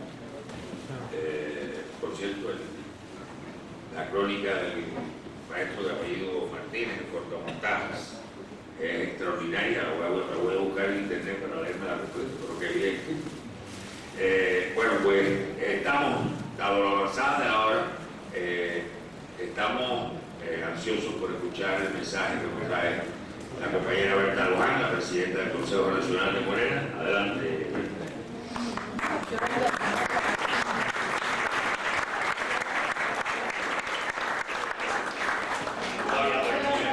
Habla tranquila. Con el respeto de la Asamblea, me retiro, vivo muy lejos, mil disculpas. Es un honor para mí haber escuchado esto. La verdad, yo soy paisano, yo soy de Tamazulapan, Oaxaca, cerquita de Tuxtla. Soy profesor normalista, mi esposa y yo. Yo estuve en la cárcel desde Otón Salazar. Reitero mi afecto, mi admiración y respeto, y voy a abandonar con el respeto y permiso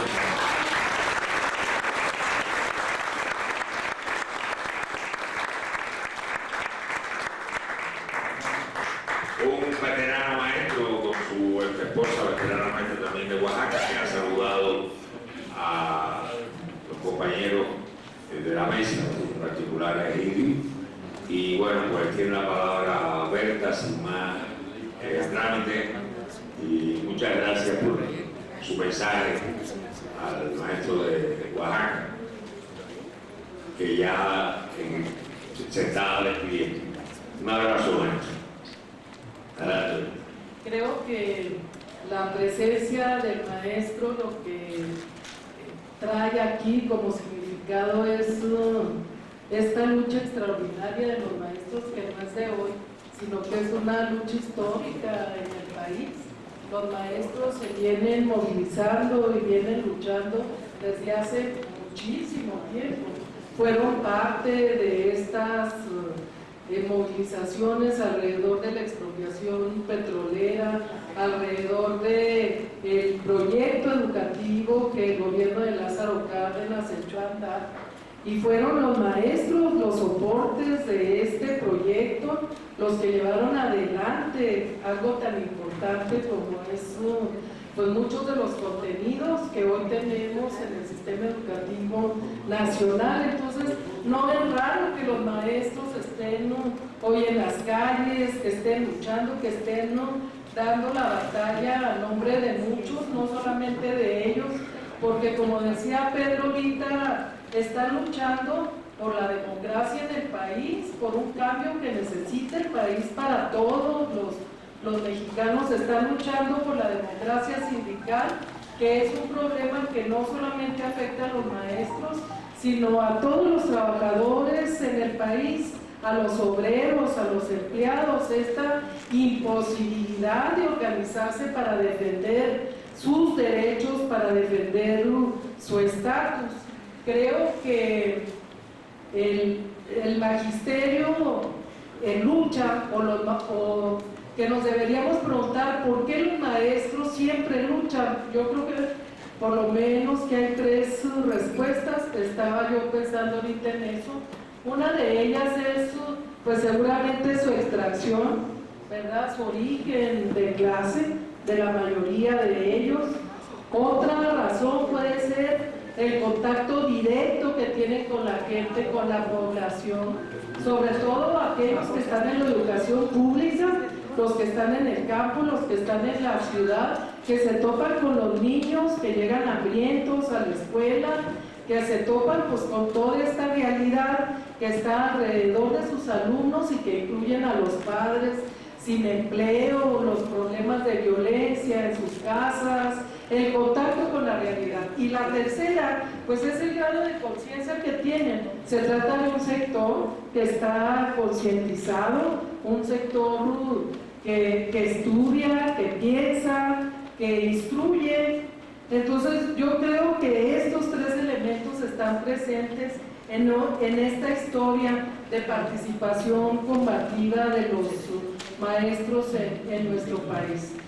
Yo en la línea de Pedro traía también aquí un escrito que creo que complementa bien lo que él leyó de lo que pasó en Nochistlán. Es un escrito, una carta que reprodujeron las compañeras que forman parte del constituyente de aquí de la Ciudad de México y que tiene que ver con Nochistlán. Es la versión de una gente que fue a llevar solidaridad a Nochistlán y con lo que se topó. Rápidamente lo leería, dice: compañeros todos, compañeras todas, en estos momentos estamos arribando nuevamente al Zócalo de la Ciudad de la Resistencia. Hoy por la mañana nos trasladamos a Nochistlán a dejar el apoyo económico que ustedes juntaron para apoyar a las personas que sufrieron la masacre en esa comunidad. Sinceramente, lo que se cuenta y circula por las redes sociales es solo una mínima parte de lo que en verdad sucedió y continúa sucediendo hasta estos días. Hay muchos que están luchando por sus vidas en los hospitales, todos por impactos de bala, y otra gran mayoría que han optado por permanecer en casa y esperar atención voluntaria por médicos de la comunidad, ya sea por temor a ser localizados en los hospitales por el Estado represor o por imposibilidad económica. En solo unas horas que compartimos con la gente de Nochistlán, nos percatamos de personas con balas alojadas en la cara, cráneos perforados con residuos del plomo de las balas, tibias destrozadas, personas que orinan sangre por tantos golpes, piernas que fueron atravesadas con armas de fuego y varios hogares llorando por sus fallecidos en la masacre. Espero pronto compartir con ustedes de viva voz y de manera más extensa los relatos tan impactantes y dolorosos que nos narraron esas valientes personas de la Mixteca oaxaqueña. De verdad que hay mucha ayuda de víveres, medicamentos, están muchos consultores de derechos humanos, gentes apoyando. Sin embargo, hay demasiados heridos, gente con miedo a hablar, gente que prefiere que sus heridas sanen por sí solas por el gran temor que se vive. Nos dimos cuenta que quienes dieron la batalla fueron muchos jóvenes, por eso en su mayoría fueron los caídos. Compañeras, compañeros, con toda la sinceridad del mundo, el pueblo mixteco fue masacrado con toda ventaja de las fuerzas federales y a plena luz del día. No hay palabras que puedan explicar el dolor, la rabia e impotencia de esas personas. El apoyo que ustedes humanamente recolectaron fue entregado a 4 personas, todas con heridas de bala. Hubieran visto sus rostros de total agradecimiento, cuando quizá debía ser al revés, porque en realidad nosotros solo abanderamos la lucha y ellos ofrendaron su sangre. Saludos a todos.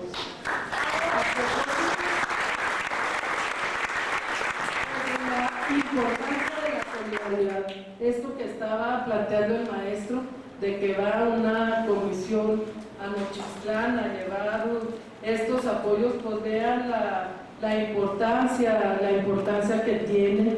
Y bueno, pues el hecho de que estemos hoy aquí como Morena en esta mesa, pues de lo que habla es de un apoyo que no es de hoy, sino de una solidaridad por parte de nuestro partido, que también es movimiento, con el magisterio, que sobre todo se nutre por la cantidad de maestros, tanto activos como jubilados o pensionados, que están en Morena. Hay una cantidad de maestros, maestras, que con un poco de tiempo libre están siendo hoy los principales militantes de Morena en muchas zonas del país. Yo les quiero decir que en Chihuahua, que es en donde últimamente he venido trabajando, pues son los maestros jubilados los que están encabezando las principales comisiones de trabajo de Morena en el estado. No solamente en las elecciones pasadas participaron como candidatos o candidatas a presidencias municipales, a regidurías, incluso a las diputaciones, sino que han sido los maestros allá los que le han dado una fuerza importante a Morena, no solamente en el campo electoral, sino también en el campo de la lucha social. Entonces, esto, junto con la evidencia de que fueron los diputados y diputadas de Morena, que en aquel momento, cuando se discutió y aprobó la ley educativa, que finalmente resultó ser una ley antilaboral, antitrabajadores, una ley que acaba con la estabilidad del empleo de los maestros, eso es en el fondo lo que es. Que fueron pues nuestros compañeros los que estuvieron en contra de la reforma, y no solamente votaron en contra de ella, sino que expusieron una serie de elementos que echaba abajo los argumentos del Estado y de los partidos paleros, que fueron los que la aprobaron. Esto como antecedente me parece importante plantearlo, pues porque tiene que ver con esta lucha que ha mencionado John en su intervención, y que es la lucha política, la lucha democrática, la lucha por el cambio de régimen en el país. Eso es la posibilidad de que haya un Congreso federal y congresos locales en donde la gente esté representada a través de candidaturas de los partidos o como sea, pero que esté representada, y la necesidad de que democraticemos el país de manera de que estos hechos que se están dando hoy de represión de los derechos de los maestros, de represión a sus personas, pues sea algo que quede ya olvidado en la historia, que nuestro pueblo no tiene derecho a un cambio, que nuestro pueblo no tiene derecho a una vida digna, que nuestro pueblo no tiene la fuerza suficiente como para cambiar esta situación de injusticia que está viviendo el 80% de la población. Nosotros creemos que sí, y los maestros están como prueba. No es solamente la gente que está en el plantón. Ustedes vieron la gran movilización que se dio en Monterrey, algo también histórico, una ciudad en donde la clase obrera está sometida no a sindicatos chavos, a sindicatos patronales, donde está prohibida la oposición, en donde hay un gobierno directamente de la gran burguesía, de los grandes empresarios, que en esta ciudad haya habido una movilización magisterial con apoyo de las organizaciones sociales tan grande en días pasados, bueno, también está hablando de que las cosas están cambiando. Yo termino leyendo un documento que sacó a la luz pública el licenciado López Obrador, el presidente del Comité Ejecutivo Nacional de Morena, en donde explica con 10 razones el por qué Morena está apoyando el movimiento magisterial.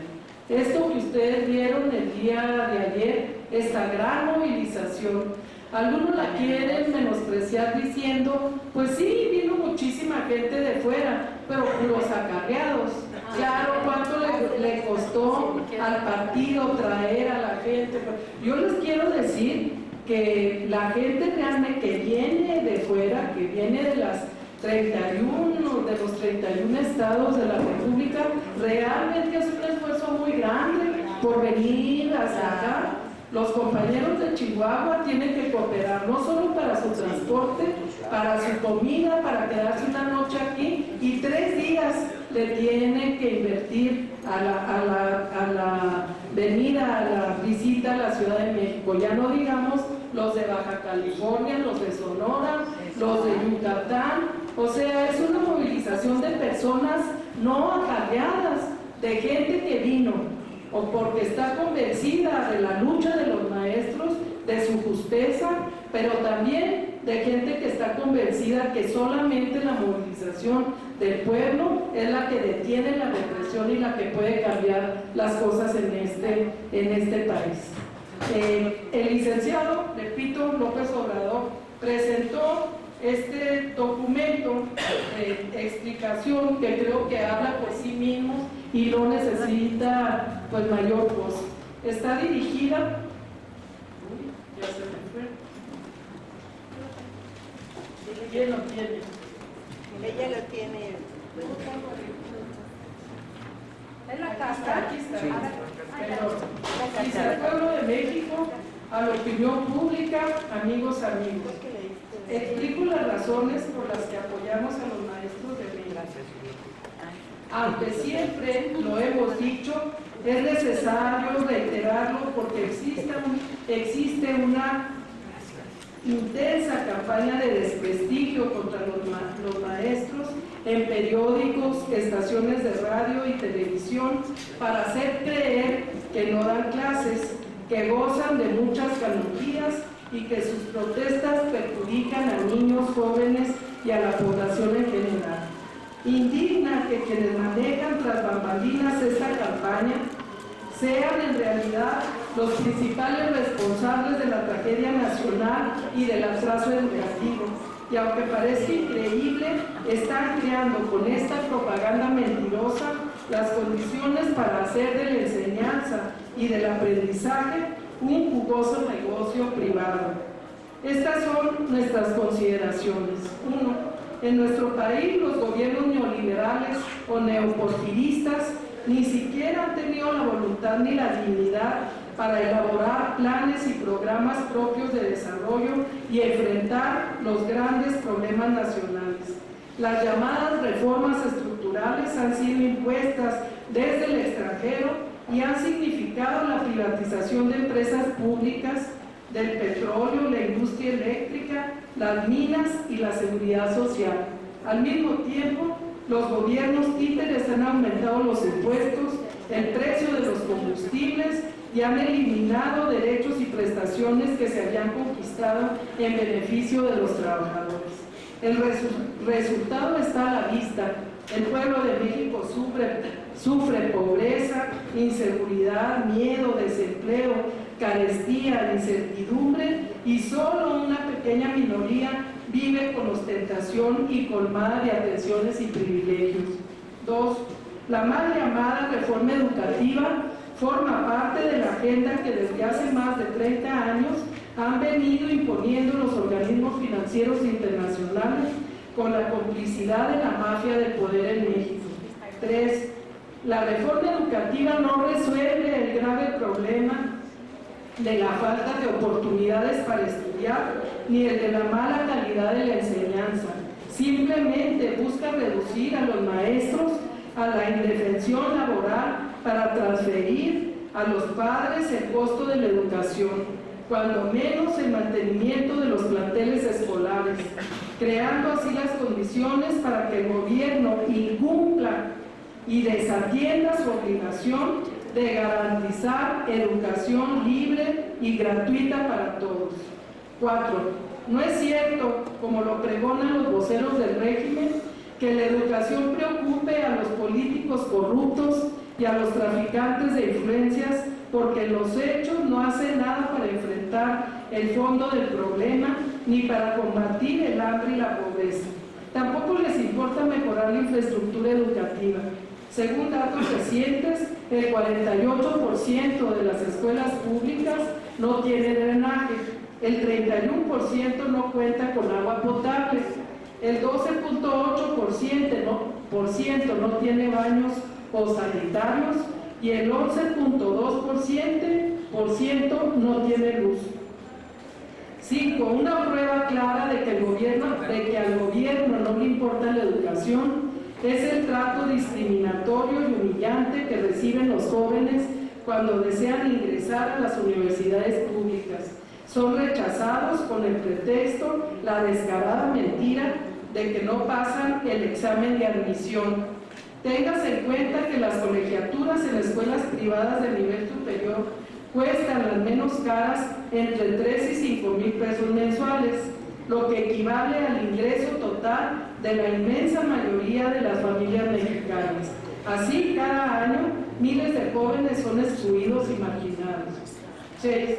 En realidad, la reforma educativa trata de someter a los maestros con el pretexto de las evaluaciones y avanzar en la privatización de la educación. Es falso, además, que los maestros se opongan a ser examinados con fines pedagógicos, como se ha repetido muchas veces de manera tendenciosa. Su rechazo, como han expresado, es a presentar exámenes previa renuncia a la plaza de base y a la antigüedad que han acumulado para quedar a expensas de decisiones discrecionales y de la arbitrariedad. 7. Desde que fue impuesta la reforma educativa, el magisterio democrático ha tratado de dialogar con el gobierno peñista y ha insistido en el camino de la negociación para resolver el conflicto. 8. La intransigencia y la cerrazón han estado siempre en el lado gubernamental, como lo prueban las declaraciones que casi a diario hacen los funcionarios, rechazando cambiar siquiera una coma a la reforma educativa y exigiendo que los maestros se sometan a ella y renuncien a sus derechos. Es nefasto que en lugar de abrirse el diálogo, estos malos gobernantes estén optando por la captura y el encarcelamiento de dirigentes y profesores y por la represión violenta y la persecución contra el movimiento magisterial en general. De facto, han suprimido los derechos de reunión, de libre manifestación y de libre tránsito. Se les olvida lo que Benito Juárez recomendaba: nada por la fuerza, todo por la razón y el derecho. 9. A los dirigentes magisteriales levantados, entre comillas, privados de su libertad y trasladados en aviones militares a penales del norte del país, les están fabricando delitos, como lo hicieron con Néstor Adeudado, el doctor Mireles y con otros luchadores sociales más, a Rubén Núñez Ginés y a Francisco Manuel Villalobos, los líderes magisteriales detenidos la madrugada del domingo, son acusados de haberse robado 130 millones de pesos. Es una infamia, el colmo del cinismo, el mundo al revés. Los verdaderos delincuentes están convertidos en jueces. No se le puede creer al gobierno cuando dice que quiere llevar a las aulas cambios e innovaciones en materia educativa. ¿Cómo lo va a hacer si no se sienta a dialogar con los maestros? ¿Sin ellos? ¿Con la policía? ¿De veras piensa mejorar la calidad de la educación fabricando delitos, reprimiendo y encarcelando profesores? 10. Como se comprenderá, ante estas atrocidades no podemos quedarnos callados ni con los brazos cruzados. Sabemos que la propaganda de los poderosos podrá desorientar y desinformar a muchos, pero no podrá engañar a todos, y no vamos a caer en el chantaje de que portarse bien es no protestar ante la injusticia y el oprobio. Nuestro movimiento no es electorero, no haremos cosas para quedar bien con las televisoras ni con los otros medios que han estado participando en el linchamiento de los maestros. Frente a la defensa de principios, no haremos lo políticamente correcto, ni nos interesa conseguir los votos de quienes han sido intoxicados por la campaña oficial en contra del movimiento magisterial.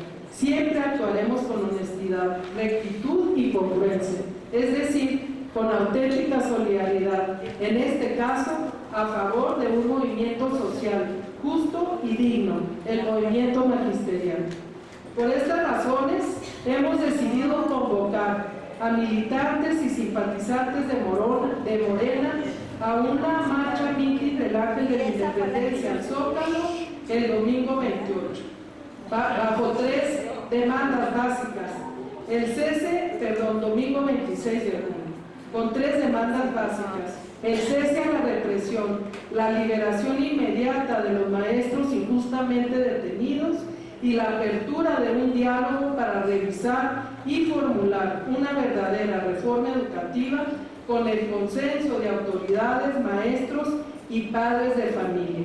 El día de ayer, Andrés Manuel incluyó otras demandas en su intervención en el acto de reforma, en el que incluye la exigencia de la renuncia de Chong, el secretario de Gobernación, como el principal artífice de la masacre en Nochistlán, Oaxaca. Y además planteó a la concurrencia que nos declaráramos en asamblea permanente para estar al pendiente de lo que pase con los maestros y movilizarnos y accionar ahí cuando sea necesario. Muchas gracias.